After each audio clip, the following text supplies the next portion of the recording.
அன்பார்ந்த நேயர்கள் அனைவருக்கும் எனது இனிய வணக்கத்தை தெரிவித்துக் கொள்கிறேன். நான் உங்கள் டிஜே சுந்தரபாண்டி, சிவகாசியிலிருந்து. நேயர்களே, கடந்த புத்தாண்டு பதிவுகளுக்கு 2025ஆம் ஆண்டு பிறக்கின்ற புத்தாண்டு பலன்களுக்கான வீடியோவில் நம்மளுடைய நேயர்கள் நீங்கள் கொடுத்த ஆதரவு எனக்கு ரொம்ப ரொம்ப மகிழ்ச்சியாக இருக்கிறது. நம்ம சொன்ன விஷயங்கள் நிறைய நடந்திருக்குன்னு சொல்லி கமெண்ட்ஸும் கொடுத்துருக்கீங்க. அதே போல் பார்த்தீங்கன்னா கால் பண்ணியும் பேசியிருக்கீங்க. எல்லா மாநிலங்கள் எல்லா நாட்டிலேருந்துமே எனக்கு நிறைய கால்ஸ் வந்துச்சு. எனக்கு கண்ணுக்கு தெரியாத அன்பான நேயர்கள் எல்லாம் பாராட்டினாங்க. சூப்பராக சொன்னீங்க சார், உண்மையிலே சொன்னது நடந்து சார், என்னுடைய சுய ஜாதத்தை பார்க்கணும் அப்படிலாம் நிறைய நபர்கள் நமக்கு தொடர்பு கொண்டு பேசுனதுல மற்றற்ற மகிழ்ச்சி அடைகிறேன். ஸோ இப்படி ஒவ்வொரு வீடியோலையுமே உங்களுடைய அன்பான ஆதரவை எதிர்பார்க்குறேன். ஸோ அப்போதான் நான் தொடர்ந்து வீடியோ போடுறதுக்கு நானும் அதுக்கு ஆயத்தமாக முடியும் என்பதை மீண்டும் உங்களிடம் வலியுறுத்துகிறேன். இப்போ நம்ம என்ன பார்க்க போறோம் அதை சொல்லுங்க அப்படின்னு கேட்கும் பொழுது, 2025ஆம் ஆண்டு மார்ச் மாதம் இறுதியில் நடைபெறுகின்ற சனி பெயர்ச்சிக்கான காணொளி தான் நீங்க பார்க்க போறீங்க. கிட்டத்தட்ட நம்ம நியூ இயர் பலங்களே சொன்னோம், 3 கிரகங்கள் பெயர்ச்சி ஆகிறது.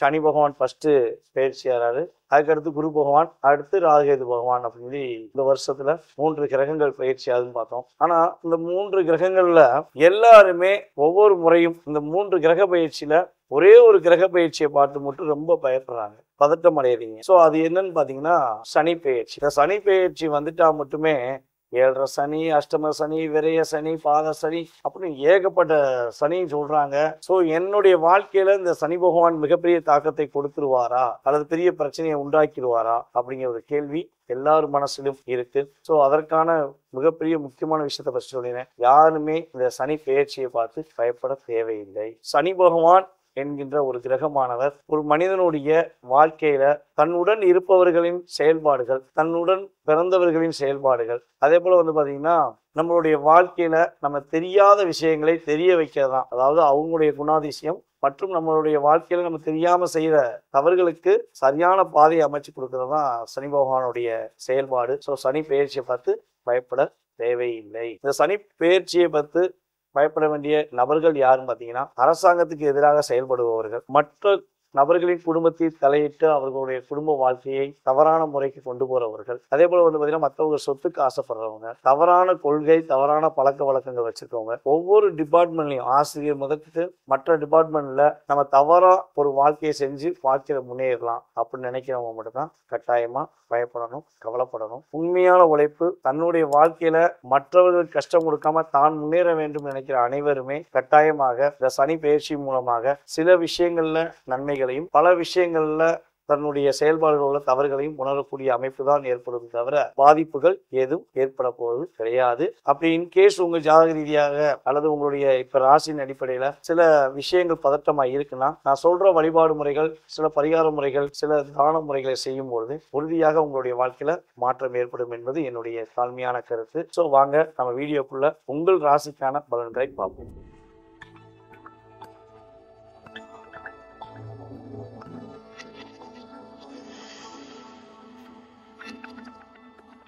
துலாம் ராசி நேயர்களே, துலாம் ராசி நேயர்களுக்கு 2025ஆம் ஆண்டு நடைபெறுகின்ற சனி பயிற்சியானது உங்களுடைய வாழ்க்கையில என்னென்ன மாற்றங்களை கொடுக்க போகிறது, நீங்க என்னென்ன விஷயங்கள்லாம் இந்த சனி பகவான் மூலமாக என்னென்ன மகிழ்ச்சிகளை பெற போறீங்க அப்படிங்கிறத பார்க்க போறோம். ஸோ அதுக்கப்புறம் இந்த சனி பயிற்சிக்கு அப்புறம் இந்த நடைபெறும் பொழுது நீங்க என்னென்ன விஷயங்கள்ல கவனமா இருக்கணும் அதையும் பார்ப்போம். ஏன்னா ஒரு விஷயத்தை நல்லா புரிஞ்சுக்கணும், சனி பெயர்ச்சி என்றாலே பதட்டமும் பயமும் எல்லா ராசினியர்களுக்கும் வருது. ஆனா துலாம் ராசினியர்கள் அதிகமாக பயப்பட தேவையில்லை. ஏனென்றால் சுக்கிர பகவானுக்கும் சனி பகவானுக்கும் ஒரு நட்பு உறவு உண்டு. அதனால்தான் துலாம் ராசியில் காலபுருஷன் ராசிக்கு 10ஆம் இடத்த அதிபதி மற்றும் 11ஆம் இடத்த அதிபதியான நீதி அரசரான சனி பகவான் உங்க ராசியில தான் உச்சம் பெறுகிறார்.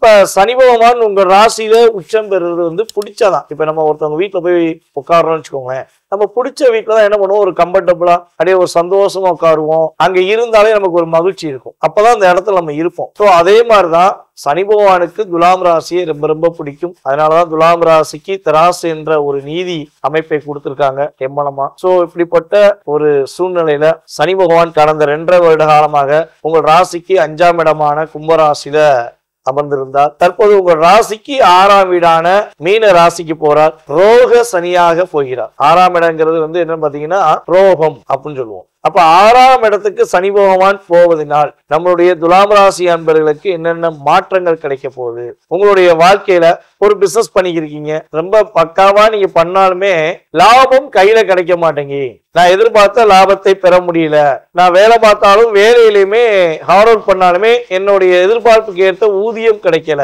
அப்படிங்கிற ஏக்கமும் கவலையும் உங்களுக்கு இருக்கிறது. அந்த நிலையிலிருந்து ஒரு மிகப்பெரிய மாற்றத்தை சனி பகவான் இந்த 6ஆம் இடத்துக்கு செல்வது மூலமாக நீங்கள் உங்களுக்கு கிடைக்க போகுது.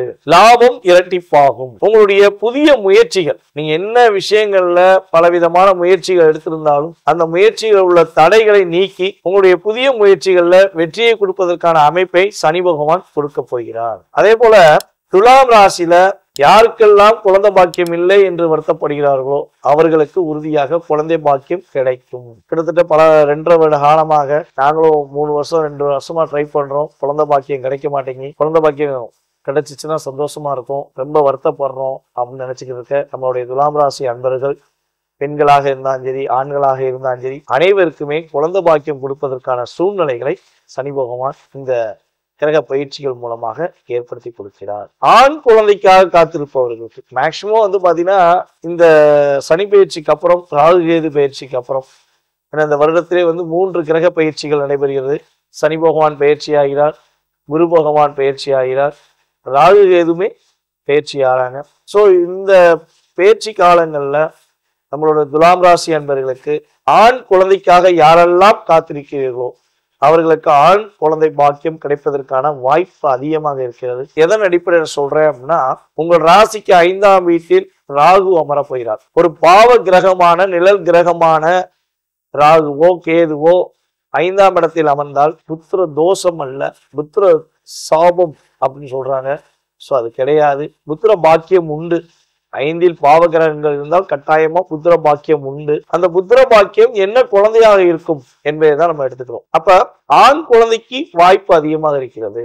நம்மளுடைய துலாம் ராசி அன்பர்களுக்கு ஆண் குழந்தைக்கு வாய்ப்பு அதிகமாக இருக்கிறது. அதே போல திருமண தடைகள் நீக்கி திருமணம் சம்பந்தப்பட்ட விஷயங்கள்ல பல நாட்களாக முயற்சி எடுத்து திருமணம் நடக்கல அப்படின்னு வருத்தப்படுறவங்களுக்கு திருமணம் பாக்கியம் நடப்பதற்கான ஒரு வாய்ப்பை சனி பகவான் ஏற்படுத்தி தருகிறார். ஏன்னா உங்கள் ராசிக்கு 7ஆம் வீடான மேச ராசியை கடந்த 2.5 வருஷமா பார்த்துட்டு இருந்தாரு. ஸோ அதனாலதான் அலைன்ஸ் ஓகே ஆகிற மாதிரி இருக்கும், திடீர்னு வேணான்றுவாங்க, இல்ல ஏதோ ஒரு விஷயத்துல தடையா இருந்திருக்கும், நிச்சயம் பண்ணிட்டு கூட தடை ஏற்பட்டிருக்கலாம். ஸோ இந்த நிலையெல்லாம் மாற்றம் அடைந்து உங்களுக்கு ஏற்ற ஒரு மன வாழ்க்கையை அமைத்துக் கொள்வதற்கான சூழ்நிலையை சனி பகவான் கிரக பயிற்சிகள் மூலமாக கொடுக்க போகிறார். அதுக்கு அடுத்தபடியா பாத்தீங்கன்னா ஆரம்ப கல்வி, துலாம் ராசியில யாரெல்லாம் ஆரம்ப கல்வியில் இருக்கிறார்களோ மாணவர்களுக்கு படிப்பில் ஒரு முன்னேற்றம் இருக்கும். நான் படிச்சுக்கிட்டே இருந்தேன், ஒரு 6ஆம் கிளாஸ் 8ஆம் கிளாஸ்க்கு மேல போக முடியல, என் மகன் துலாம் ராசி தான், நான் படிக்கவே போக மாட்டேங்கான், ஸ்கூலுக்கு போற ரொம்ப டிஸ்டர்ப் ஆகான், அவனை முயற்சி எடுத்து கூட எங்களால அனுப்பி வைக்க முடியல, ஸோ அவன் படிப்பு நல்லா இருக்கும்னு நினைக்கும்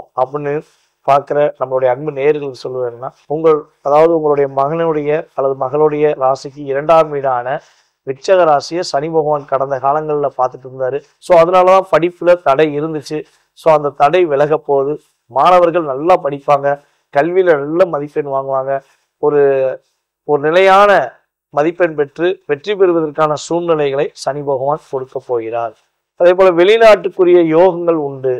யாரெல்லாம் வெளிநாட்டுல போய் சம்பாதிக்கணும்னு ஆசைப்படுறீங்களோ வெளிநாடு சென்று அதன் மூலமாக மகிழ்ச்சி பெறுவதற்கான வாய்ப்பு, வெளிநாடு சென்று பொருளாதார நிலை முன்னேற்றம் அடைவதற்கான வாய்ப்புகளை சனி பகவான் உங்களுக்கு கொடுக்க போகிறார் என்பதை மிக தெளிவாக தெரிவிச்சுக்கிறேன். ஸோ அதே போல இன்னொரு மிக முக்கியமான விஷயம், இப்ப இவ்வளவு விஷயங்களை கொடுக்கிற சனி பகவான் 6ஆம் இடத்துல அமர்ந்து உங்களுக்கு என்னென்ன விஷயங்களை கவனம் என்ற சூழ்நிலையை உணர்த்துகிறார். இதுலலாம் நீ கவனமா இருந்தா பாதிப்பு இல்லப்பா அப்படின்னு சொல்லி என்னென்ன விஷயங்களை சொல்றார் அப்படின்னா, உங்கள் ராசிக்கு 8ஆம் வீடான ரிஷப ராசியை சனி பகவான் பார்க்கிறார். அப்ப நம்மளுடைய துலாம் ராசி அன்பர்கள் மேக்சிமம் பாத்தீங்கன்னா தேவையில்லாமல் உங்களை ஊக்கப்படுத்தி இந்த பிசினஸ் பண்ணிரு அல்லது ஷேர் மார்க்கெட்ல பண்ணு, இல்லாட்டி மறைமுகமான இல்லீகல் சம்பந்தப்பட்ட பிசினஸ் பண்ணுங்க, உங்களுக்கு லாபம் கிடைக்கும், உங்களை மிகப்பெரிய ஆள் ஆக்கிடுவேன் அப்படின்னு சொல்லி யாராச்சும் உங்களை தூண்டி விட்டால் உறுதியாக இந்த 2.5 வருஷத்துல அந்த வேலையை செஞ்சிடாதீங்க, கவனமா இருங்க. உங்களை தூண்டி விட்டு ஏதாவது ஒரு விஷயத்துல போய் யாராவது மாட்டி விட்டுறக்கூடாது. அப்படிங்கிறதுனால மேக்சிமம் இல்லீகல் சம்பந்தப்பட்ட விஷயங்கள், அரசாங்கத்துக்கு எதிரான விஷயங்கள், அல்லது உங்களுடைய மனச்சாட்சிக்கே எதிரான விஷயங்கள் எதையுமே நீங்க மேக்சிமம் செய்யக்கூடாது, அவசரப்படக்கூடாது. இதிலெல்லாம் கவனமா இருக்கணும். வண்டி வாகனங்கள்ல டிராவல் பண்ணும்போது கொஞ்சம் நிதானத்தை கடைபிடிங்க. அதே போல வந்து பாத்தீங்கன்னா மேக்சிமம் வந்து மற்றவர்களுடைய குடும்ப விஷயங்கள்ல தலையிட வேண்டாம். அதே போல ரோட்ல போகும்போது ஏதாவது ஒரு சண்டை சச்சரவுகள் நடந்துக்கிருக்கு அப்படின்னா நீங்க போய் சமாதானம் பண்ணி வைக்கிறேன் அப்படின்னு சொல்லி யார்கிட்டையும் வந்து பேசி அவங்கள சமாதானம் பண்றதுக்கான முயற்சிகள் எடுக்க வேண்டாம். ஸோ எடுத்தீங்கன்னா அந்த பிரச்சனை உங்களை நாடி வந்துடும். ஸோ அதுல கவனமா இருங்க. அதே போல வந்து நைட் டிராவல் பண்ணும்போது கொஞ்சம் முதலே வந்து ப்ராப்பரா அதுக்குரிய பிளான் போட்டு ஃபாலோ பண்ணீங்கன்னா ரொம்ப நல்லது. வெளியூர் வெளிநாடு பயணங்கள் மேற்கொள்ளும் போது ரொம்ப பக்காவா பிளான் போட்டு முயற்சி எடுத்து பண்ணுங்க, வெற்றி உண்டு. உங்களை விட வயது குறைந்த அல்லது உங்களுடன் பிறந்த சகோதர சகோதரிகள்கிட்ட கொஞ்சம் நிதானத்தை கடைபிடிங்க. அவசரப்படாம பொறுமையா பேசுங்க.